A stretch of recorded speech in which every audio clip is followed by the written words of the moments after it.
Types हैं autosomal. आप autosomal dominant pedigree को किस तरह से समझ सकते हो? वी कैन अंडरस्टैंड इट के ऑटोसोमल डोमिनेंट में हर जनरेशन इन्फेक्टेड होना कंपल्सरी है कि the trait or the defect will not skip the generation. Okay, so parent generation में अगर disorder है तो it's surely going to come in the next generation because the disorder is of dominant type. That means only single allele will be enough to cause the disease. Autosomal recessive, it can be an exception to you that parents are not having any we can say affected individual, still the offspring is having affected progeny. So this case is surely depicting or hinting towards the recessive type of trait because here recessive gene is defected. If recessive gene is defected and the other dominant gene is a correct one, then its recessive gene character is masked. Recessive gene का character क्या हो रखा है? Hide हो रखा है। इसीलिए parents में ना दिखने के बाद भी वो बीमारी किस में आई है? ऑफस्प्रिंग में आई है। Is it clear? मैसेज हुआ है क्योंकि यहाँ पर जो जिसको डिसीज हुई है उसके पास दोनों पेयर रिसेसिव के आ गए, इसलिए उसको डिसीज हो गई। यहाँ पर बेटा हेट्रोजाइगोट कंडीशन है, जरूरी होगा कि ये इसीलिए पेरेंट को शो नहीं हुआ क्योंकि हेट्रोजाइगस कंडीशन में भी वो कैरियर की तरह काम कर रहा है and it is not shown in the parent even though the progeny daughter is showing the disease. Okay, ma'am progeny में तो होमोजाइगोटिक होगा ना? रिसेसिव में रिसेसिव डिफेक्ट नहीं है ना, फर्स्ट पेरेंट जनरेशन ब्लैंक है, इनमें कलर्ड नहीं शो कर रखा है, यानी पेरेंट में से किसी भी पेरेंट को वो ट्रेट नहीं था। And how come that daughter is getting a trait? हाँ, यहाँ पर होमोजाइगस कंडीशन हुई है इसकी, तभी ये एक्सप्रेस इसमें हुआ है। मैं बात कर रही हूँ कि पेरेंट में जनरेशन में नहीं था ये ट्रेट, इसमें आने का रीजन यही है कि पेरेंट में वो हेट्रोजाइगस कंडीशन में था और ऑफस्प्रिंग में वो होमोजाइगस हो गया होगा, इसीलिए वो शो है। Is it clear? Yes ma'am.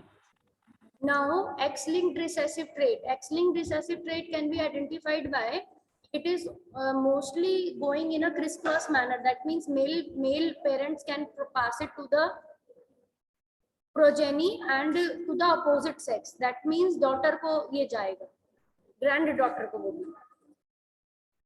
So this is a sex-linked disorder because it is going by the X chromosome, and you know that males inherit X chromosome from their mother and females also inherit X chromosome from father. Is it clear? But the progeny boys is going to inherit Y chromosome from father side. तो X-linked recessive trait कोई होगा तो वो X chromosome के through जाएगा क्योंकि वो X chromosome पे प्रेजेंट है। Is it clear? Yes ma'am. तो ये ज्यादातर आपको दिखेगा कि किसी एक जेंडर में ज्यादा शो होगा। ये हम पता लगाने के लिए कि कोई डिसऑर्डर सेक्स लिंक्ड है कि नहीं, हमको ये पता चलेगा कि वो किसी एक सेक्स में ज्यादा प्रोनाउंस है और दूसरे में कम, ना के बराबर। Is it clear? मैम यहाँ पे तो सारे मेल्स ही अफेक्टेड हैं, में ज्यादातर मेल्स अफेक्टेड है, तो इसीलिए ज्यादा पॉसिबिलिटी ये होती है कि ये ट्रेट मेल्स में ज्यादा शो होता है क्योंकि मेल्स में एक ही सिंगल एक्स क्रोमोसोम होता है और उसके अंदर वो इनहेरिट हो गया अगर एक्स क्रोमोसोम अपनी मदर से, तो उसके पास काउंटर पार्ट जीन बाय वाली नहीं होती, उसके लिए उसका इफेक्ट मास्क करने के लिए वाई क्रोमोसोम पे वो जीन्स अवेलेबल नहीं होती। तो सिंगल एक्स क्रोमोसोम पे भी अगर डिफेक्टेड है तो it is enough to cause the disease. So males are mostly affected. Okay ma'am. Now X linked dominant disease ये फीमेल्स में ज्यादा डोमिनेंट होगी because there are 2 X chromosomes and only single allele is also enough to show the disease क्योंकि ये x-linked dominant type की है। तो आपको पता है अगर किसी डोमिनेंट कैरेक्टर वाले प्रोटीन में कोई प्रॉब्लम हो गई, जेनेटिक डिसऑर्डर हो गई, तो वो तो एक्सप्रेस होनी ही है। ठीक है? यस मैम, बिल्कुल। इसीलिए इसमें फीमेल्स में ज्यादा दिखाई देगी और वाई लिंक्ड मेल्स में ज्यादा दिखाई देगी। ठीक है? Okay ma'am.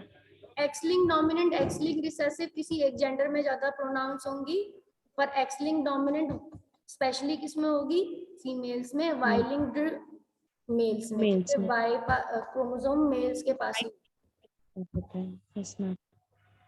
Autosomal dominant pedigree chart. To determine autosomal dominant inheritance, you must keep the following features in your mind. Males and females get affected in the same ratio. The genetic trait expresses themselves in each generation. Never skip. तो अगर कोई autosomal है, autosomes तुम्हें पता ही है, sex chromosome के अलावा जो क्रोमोसोम्स होते हैं, फर्स्ट 22 उन्हें ऑटोसोम कहते हैं। उन ऑटोसोम्स में अगर कोई भी एक क्रोमोसोम अफेक्टेड है तो वो क्या होगा, शो होगा, वो इक्वली किसी भी जेंडर में शो होगा, क्योंकि ऑटोसोम मेल और फीमेल दोनों में सेम होते हैं। और ये वाला जो ट्रेट है वो कभी स्किप नहीं करेगा जनरेशंस में। क्लियर? Yes, ma'am. और इसमें हेट्रोजाइगोट्स भी अफेक्टेड होंगे। ऑटोसोमल रिसेसिव पेडिग्री चार्ट पहचानने के पॉइंट्स हैं।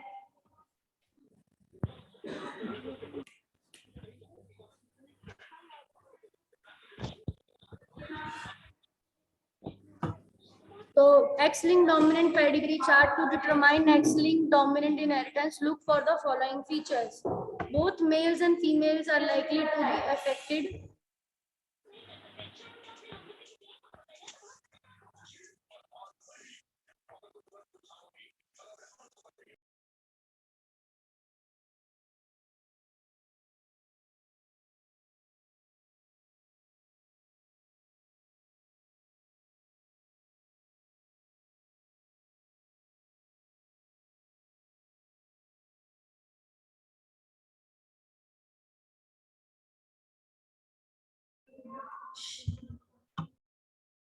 Two affected parents would only produce affected child. Autosomal recessive का यहाँ पर साफ साफ बता रखा है, दो affected parent है जो heterozygous हैं, वो एक affected child को दे सकते हैं इस क्रॉस को. Unaffected parent may produce affected offspring since they are heterozygous.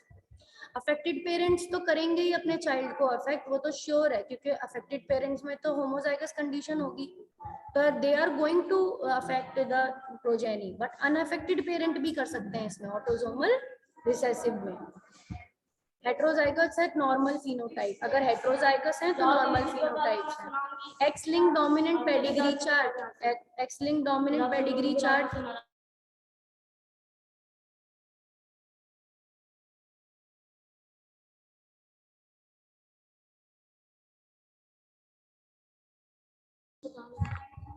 To determine X-linked dominant inheritance, look for the following feature. Both male and females are likely to affect it. The genetic trait may skip a generation. Genetic trait skip karega generation. The affected father and transfer the diseases to female individuals. Male to male disease transmission occurs. ठीक है?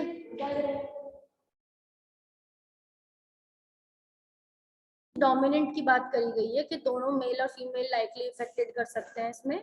Genetic trait skip कर सकता है generation को, और affected father can transfer the disease to all female individual. Male to male disease transmission does not occur. Male to male transmission नहीं होता है.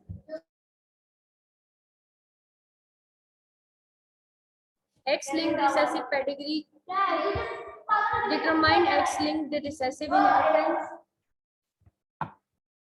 The genetic trait X-linked recessive inheritance के बारे में बात करिए फिर. यानी कि इनमें हर इनहेरिटेंस पैटर्न का जैसे हमने ऑब्जर्व किया वो ही अपने पॉइंट्स में लिख सकते हो, और या तो स्क्रीनशॉट ले सकते हो, इसके स्क्रीनशॉट लेकर आराम जब टाइम मिले तब इसको एनालाइज कर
X-linked dominant pedigree chart to determine X-linked dominant inheritance. Look for the following features.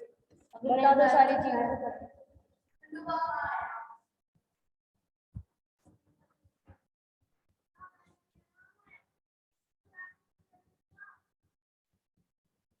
ये आपको मैं लिंक भी शेयर कर देती हूँ ऋषिका, इसको पढ़ लेना फिर बाद में.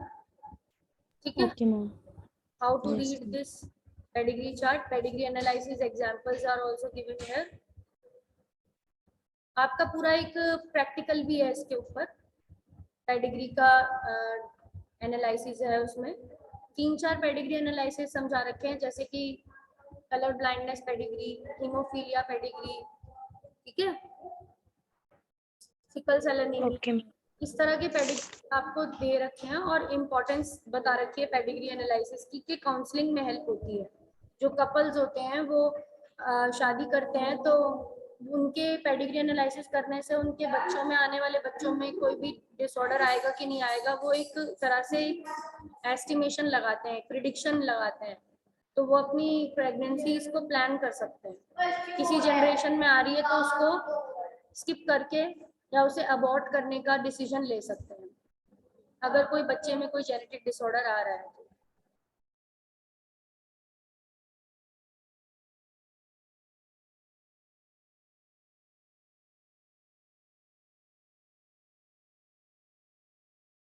This is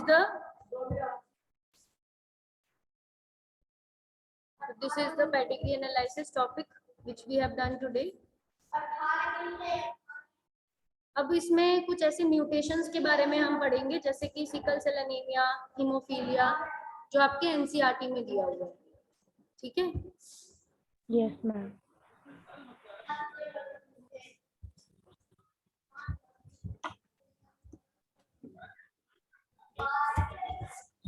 आपने ऐसे क्वेश्चन शेयर नहीं किए थे. हाँ बेटा, मुझे अभी मैंने किसी और से पूछे हैं, जिन ग्रुप में मैं बायोलॉजी के टीचर्स हैं ना, वो मुझे शेयर करेंगे तो मैं तुमको करूंगी. Okay ma'am.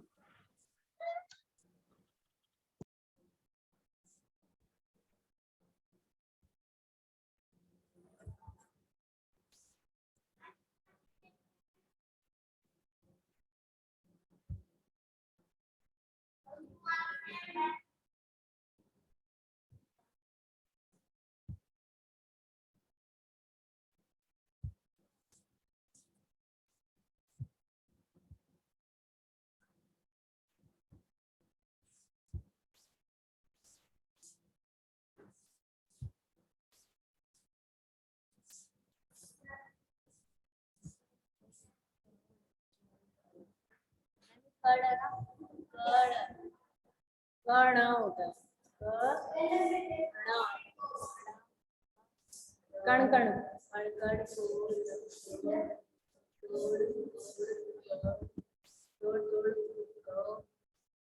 मैम, ये सब वर्ड सीखने के लिए हमें क्या सर्च करना चाहिए? वर्णमाला. अक्षर पूरे. अक्षर पूरे.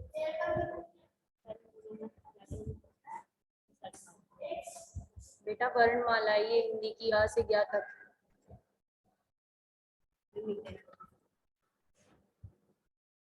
इंग्लिश में लिखना है तो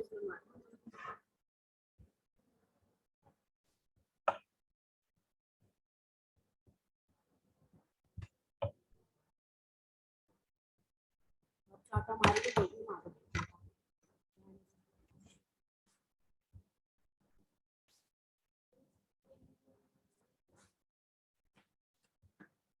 पता नहीं.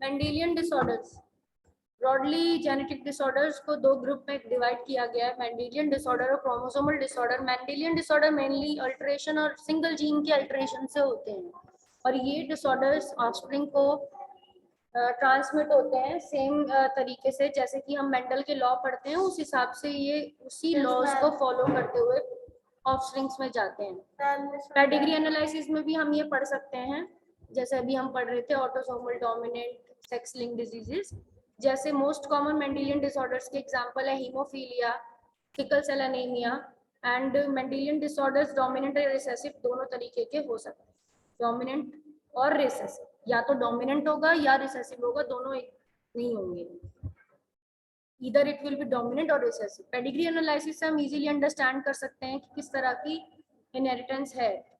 तो in case of haemophilia it is sex linked, particularly X-linked recessive type of inheritance in hemophilia. Hemophilia is basically a bleeder's disease in which the clotting is not done and the blood is released continuously. Representation of pedigree दिखा रखी है यहाँ पर, इस तरह की होती है, and dominant or recessive traits. Discuss with your teacher, design some pedigree chart for both the autosomes and sex chromosomes. यहाँ पर ऊपर जो पेडिग्री दी हुई है वो दो की दी हुई है, एक ऑटोसोमल डोमिनेंट ट्रेट की दी हुई है, ए वाली पेडिग्री जो हर जनरेशन में आना जरूरी है, और एक ऑटोसोमल रिसेसिव की दी हुई है, सिकल सेल एनीमिया की। ये आपको लर्न होनी चाहिए क्योंकि स्पेशली एनसीईआरटी में दे दी है। कलर ब्लाइंडनेस सब क्या है? Colour blindness is sex linked recessive disorder, ये भी एक्स क्रोमोसोम पे पाया जाता है और रिसेसिव तरीके का है। इसमें क्या होता है, या तो रेड कोन या तो ग्रीन कोन, इनमें प्रॉब्लम आ जाती है, इनका स्ट्रक्चर बदल जाता है, जिसकी वजह से रेड और ग्रीन कलर में डिस्क्रिमिनेट नहीं कर पाता ऐसा इंडिविजुअल जिसको कलर ब्लाइंडनेस है, जिसके एक्स क्रोमोसोम पे डिफेक्टिव जीन है। तो उनके कोन्स जो तरह के सेल्स हैं रेटिना में, वो रेड और ग्रीन तरह के कोन वो डिफेक्टिव बनते हैं, जिसकी वजह से वो इन कलर्स में डिफरेंशिएट नहीं कर पाते। ये 8% मेल्स में और सिर्फ 0.4% फीमेल्स में होती है। दिस इज बिकॉज ये जीन एक्स लिंक्ड है, इसीलिए ये मोर प्रोनाउंस होगी मेल्स में, क्योंकि मेल्स में एक ही एक्स क्रोमोसोम होता है और इसकी कोई काउंटर पार्ट जीन वाई पे नहीं होती। Because the color blindness genes are on, red green color blindness genes are on X chromosome. This is the reason it is most pronounced in male. Males have only one X chromosome and females have two X chromosome. The son of females who carry the gene has a 50% chance of being color blind. Son color blind होने के 50% chance होते हैं. Sorry, a son of a woman who carries a gene has a 50% chance of being color blind. हाँ, सन के colour blind होने की 50% chance क्यों है? क्योंकि the son of a woman who carries the gene has 50% chance of, क्योंकि female के पास दो एक्स क्रोमोसोम है, इसीलिए। तो रिसेसिव तरीके का है तो उसके पास दो में से कोई एक इनहेरिट हो गया, or the mother is not herself colorblind because the gene is recessive. That means that its effect is suppressed by her matching dominant normal genes. Mother इसमें कैरियर भी हो सकती है, और daughter will normally be colour blind. Daughter इनकी colour blind होंगी unless will not be normally colour blind. Daughters कम होंगी कलर ब्लाइंड क्योंकि इनकी डॉटर्स के अंदर भी दो एक्स क्रोमोसोम होते हैं। फादर एंड हर तभी हो सकती है जब उसके फादर भी कलर ब्लाइंड है।